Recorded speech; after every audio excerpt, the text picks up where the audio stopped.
Auzubillahiminash-shaytanir-rajim, bismillahir-rahmanir-rahim. Merci beaucoup, Monsieur Jazz, et félicitations pour les célèbres de 5 ans de Studio 210. Grâce à Télé Congo, la communauté musulmane Ahmadiyya a transmis les messages de la communauté à travers, pas seulement au Congo, pour le Congo et dans le monde entier. La communauté musulmane Ahmadiyya, c'est la renaissance de l'islam. Avant que je vous présente la communauté musulmane Ahmadiyya, je vous amène un peu arrière, avant 14 siècles, parce que l'islam, ça existe depuis 14 siècles. Le prophète Mohammed, sallallahu alayhi wa sallam, fondateur de l'islam, il avait dit qu'un jour viendra, les musulmans vont se diviser comme les juifs et les chrétiens. Il a dit que l'islam ne restera que le nom, le Coran ne restera que les mots. Ils vont construire grands et jolies mosquées, mais les mosquées seront sans guide. Leurs savants seront pires créatures sur la terre. Pourquoi? Ils vont créer des ordres. Et les désordres vont retourner vers eux. Tout ce qui se passe aujourd'hui dans le monde musulman, ce n'est pas étonnant. Pourquoi? Comme je vous ai cité la parole du prophète Mohammed sallallahu alayhi wa sallam, il avait déjà prédit depuis 14 siècles. Et ça devait toujours arriver. D'abord, ça démontre la véracité du prophète Mohammed sallallahu alayhi wa sallam. Est-ce que les musulmans vont continuer à vivre comme ça, ou il y a la solution qu'il avait donnée? Je pense que selon le Coran, c'est le Dieu qui est éternel. En dehors de Dieu, chaque chose, ce qu'il a créé, est mortel. Le prophète Mohammed sallam, comme il avait prophétisé qu'il y aura une maladie qui va apparaître chez les musulmans, il avait donné la solution. Que dans les derniers temps, il y aura un Messie et Mahdi qui viendra pour réformer encore l'islam. Le prophète il a parlé de deux personnes comme Messie et Mahdi. Mais selon la parole du prophète, en fait, c'est l'Al-Mahdi ou Issa, que Mahdi et Messie, c'est une seule personne, ce n'est pas deux personnes différentes, mais il viendra avec des titres. Quand le prophète il avait parlé de Messie, il avait dit que Yaksuru Soliba va Yaktulul Khinzira. Il va briser la croix et il va tuer les porcs. Et quand il a parlé de Mahdi, il a dit qu'il va juger les musulmans. C'est-à-dire, il sera en même temps pour corriger les chrétiens, de même temps pour ramener sur le droit chemin aux musulmans. Selon la communauté musulmane Ahmadiyya, vers 1889, au nom de Mirza Ghulam Ahmad du Qadian al-Islam, qui avait proclamé que Dieu m'a révélé que selon la prophétie du prophète Mohammed sallam, c'est toi qui es imam de cette époque. Il faut appeler les gens vers la droiture. À son époque, comme en Inde, l'islam était menacé, surtout les Anglais quand ils étaient arrivés pour coloniser l'Inde, il y avait les missionnaires chrétiens qui avaient bien préparé les coups contre les musulmans. Et à l'époque, il y avait beaucoup de livres qui étaient écrits et ils avaient la mission de convaincre d'abord tous les musulmans dans le christianisme, en plus continuer à attaquer jusqu'à l'Arabie Saoudite et pour mettre le drapeau de la Trinité. Le moment qu'ils étaient en train de prêcher le christianisme aux musulmans, et à ce moment-là, comme les musulmans étaient déjà divisés dans les plusieurs sectes, ils étaient en train de combattre entre eux. Les Anglais eux-mêmes, ils ont accepté à ce moment-là Mirza Ghulam Ahmad du Qadian qui a mis debout devant tous les chrétiens. Et il les a repoussés. Et il a protégé l'islam. Et il a écrit 85 livres. Et il a fait beaucoup de débats avec les chrétiens, avec les hindous, même avec les musulmans. Depuis 100 ans, 125 ans, l'existence de la communauté musulmane Ahmadiyya qui était sortie de l'Inde, aujourd'hui, par grâce de Dieu, se trouve dans 213 pays du monde. Nous avons un système de califat, c'est-à-dire le successeur du Messie premier, l'Islam. Aujourd'hui, nous avons 5e successeur. Aujourd'hui, le centre de la communauté au quartier général se trouve à Londres. La communauté musulmane Ahmadiyya prend la paix comme l'islam qui signifie la paix, la soumission, l'obéissance à un seul Dieu. Le Messie premier, fondateur de la communauté musulmane Ahmadiyya, il avait dit que à l'époque du prophète Mohammed sallam, les Mecquois, les idolâtres, ils avaient pris l'épée pour détruire les musulmans, pour tuer les musulmans. Mais à notre époque, c'est les ennemis de l'islam, ils ont pris les bics pour détruire l'islam. À l'époque, Dieu avait permis au prophète sallam de défendre avec l'épée. Aujourd'hui, Dieu m'a révélé que tu es roi de la bique. C'est ça que le Messie premier, aujourd'hui, il a dit que celui qui va prendre l'épée pour combattre avec les ennemis, il va perdre partout. Parce qu'aujourd'hui, selon la prophétie du prophète, quand Messie viendra, il va rejeter la guerre avec l'épée. Et il va combattre avec les arguments. C'est ça qu'aujourd'hui, la communauté musulmane Ahmadiyya, ils ont ouvert la porte à tout le monde de venir consulter les livres, discuter avec les arguments, avec vos livres saints, et personne qui sera injurié par la parole. Chaque personne, selon le Coran, il est libre d'accepter ou refuser. En preuve en est que le prophète Mohammed sallam lui-même, quand il était venu à Médine, à ce moment-là, il y avait les juifs et les chrétiens autour de Médine. Et le prophète, il avait fait quoi? Il a fait le pacte avec les juifs, avec les chrétiens. Que nous allons vivre ensemble sans problème.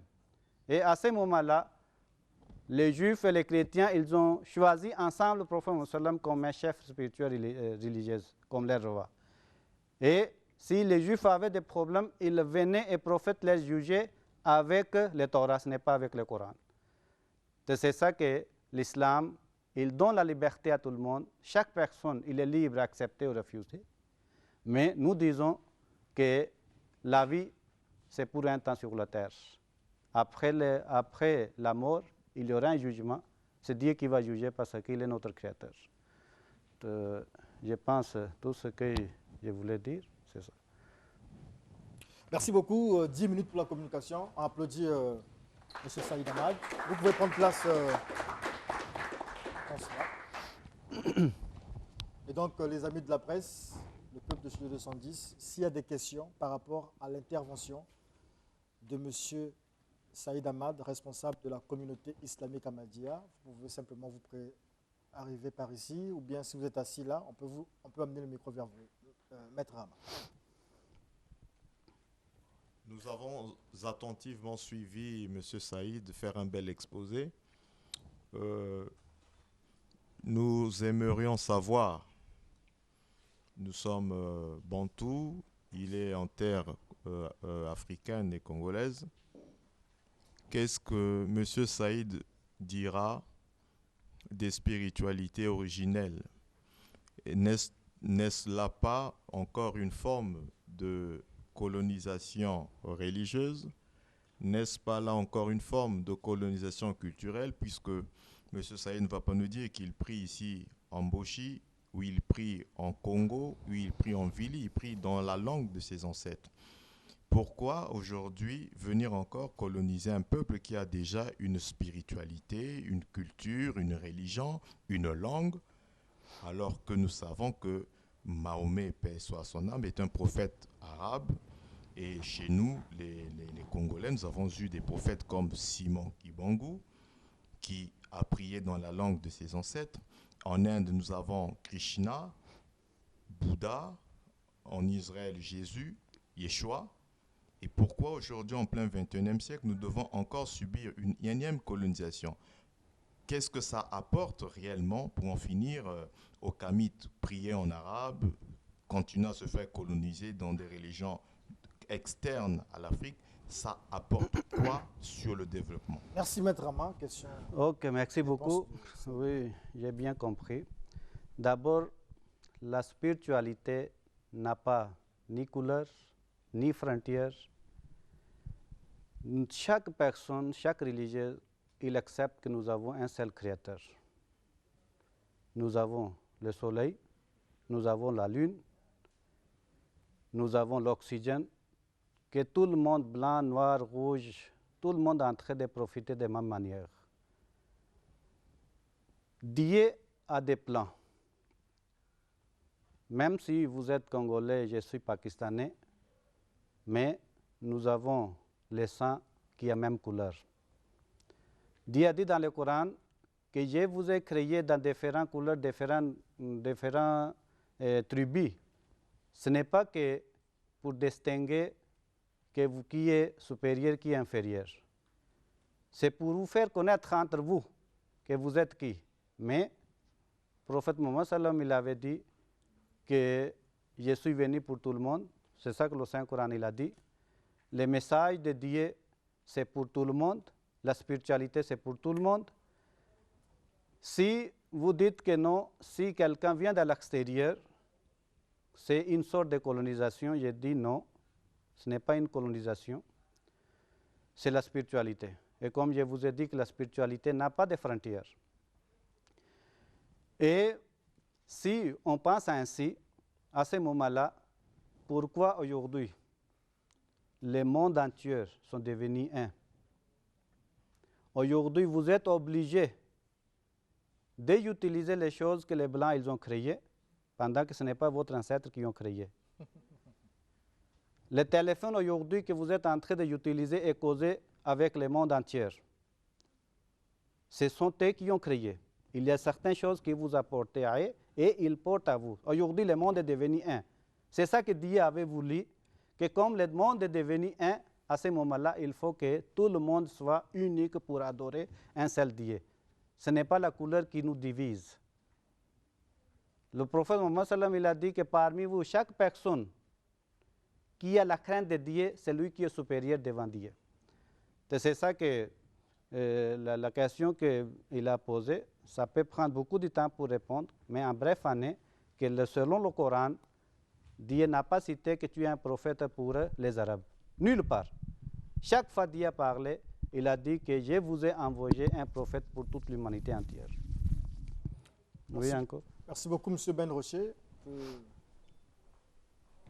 Il a un micro aussi ici, il a un micro là-bas. Donc, voilà. Posez votre question, on n'a pas assez de temps, donc allez direct, droit au but. Ma question est celle-ci. Qu'est-ce que l'islam... Le micro, ajustez bien votre micro. Ma question est celle-ci. Qu'est-ce que la communauté ahmadiyya reproche à l'islam authentique, celui de l'Arabie saoudite, pour que vous arriviez au point où il y a maintenant une révolution, que vous séparez? Oui, merci beaucoup. Il n'y a pas, vous dites qu'un islam authentique d'Arabie saoudite. L'Arabie saoudite ou à la Mecque, là où le prophète est venu. Je viens de dire qu'il n'est pas venu pour l'arabe. Il est venu pour tout le monde. Aujourd'hui, l'islam que l'Ahmadiyya est en train de pratiquer, c'est ça le vrai islam que le prophète Mohammed sallam avait présenté. C'est ça qu'aujourd'hui, partout dans le monde, que la communauté se trouve dans 213 pays du monde, vous ne pouvez pas constater qu'il y a dans un pays que les membres de la communauté qui ont créé des ordres. C'est pourquoi aujourd'hui, c'est la communauté musulmane Ahmadiyya qui est en train de suivre les enseignements de l'islam qui est la paix. Maintenant, en dehors de la communauté musulmane Ahmadiyya, il y a 72 sectes ou 100 sectes. Chaque jour, il y a les combats entre eux. Pourquoi? Ils n'ont pas un guide. Il n'y a pas quelqu'un qui peut les orienter. C'est ça que le prophète Mohammed sallam il avait prophétisé. Les moments que les musulmans ils vont perdre le centre c'est le califat, les successions.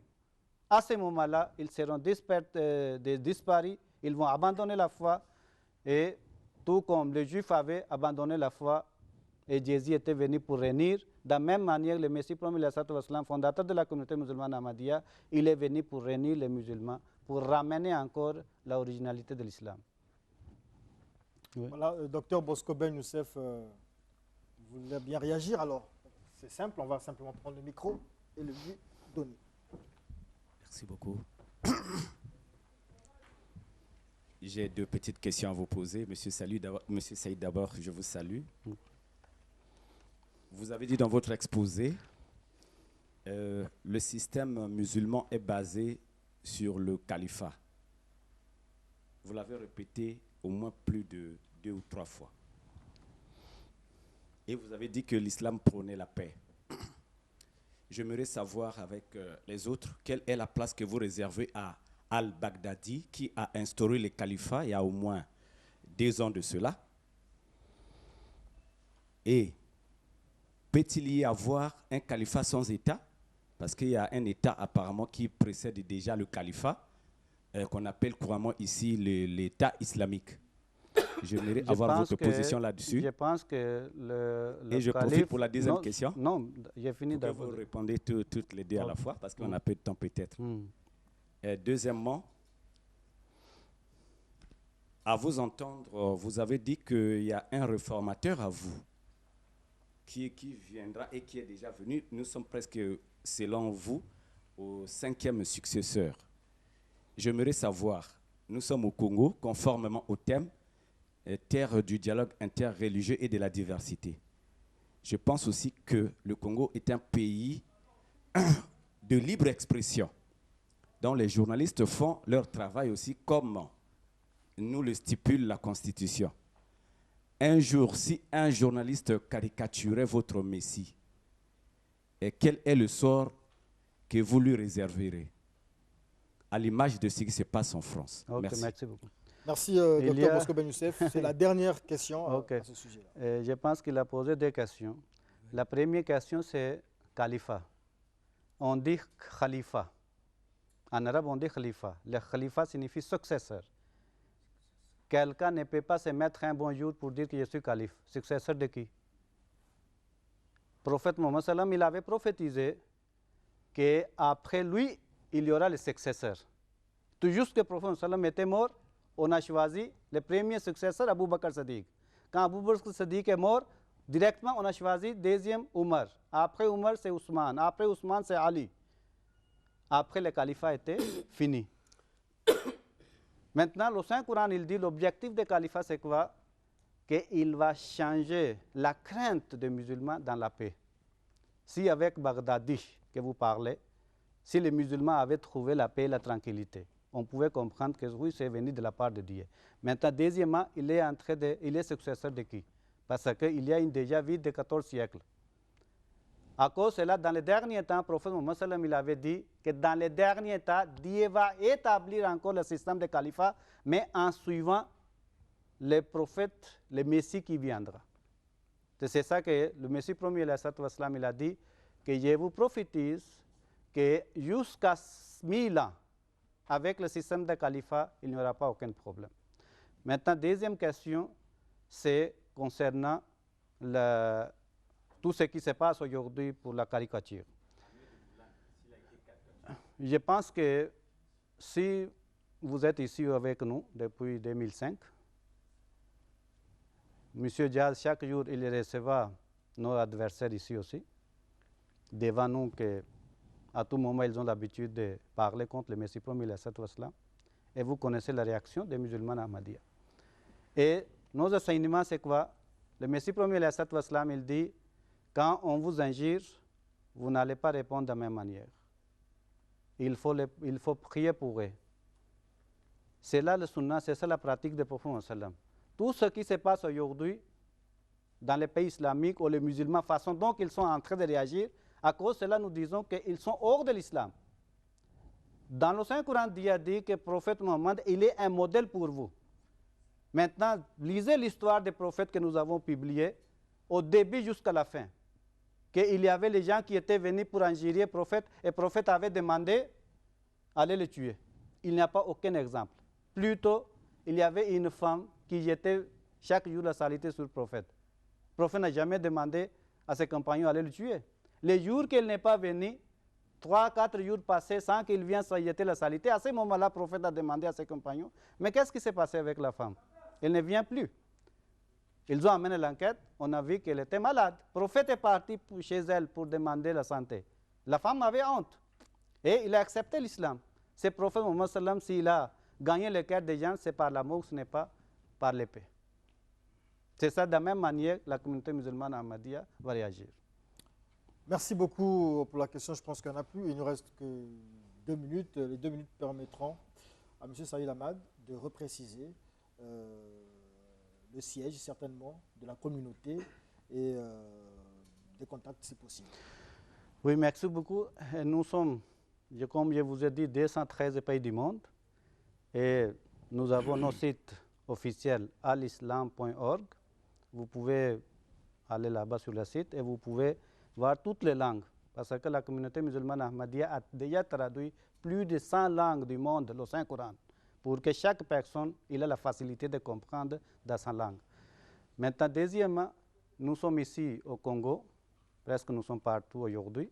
Déjà, j'ai construit déjà 10 mosquées à l'intérieur du pays. Nous avons ici notre siège à Massengo, ce projet. Et vous pouvez nous contacter au numéro 05 555 42 18. 05 555 42 18. Comme ça, je vais vous orienter là où vous êtes à l'intérieur du pays, que là où vous pouvez contacter avec la communauté. On peut applaudir pour sanctionner la communication de M. Saïd Ahmad qui va, voilà, on va faire la passation de place, on peut appeler ça comme ça. Merci.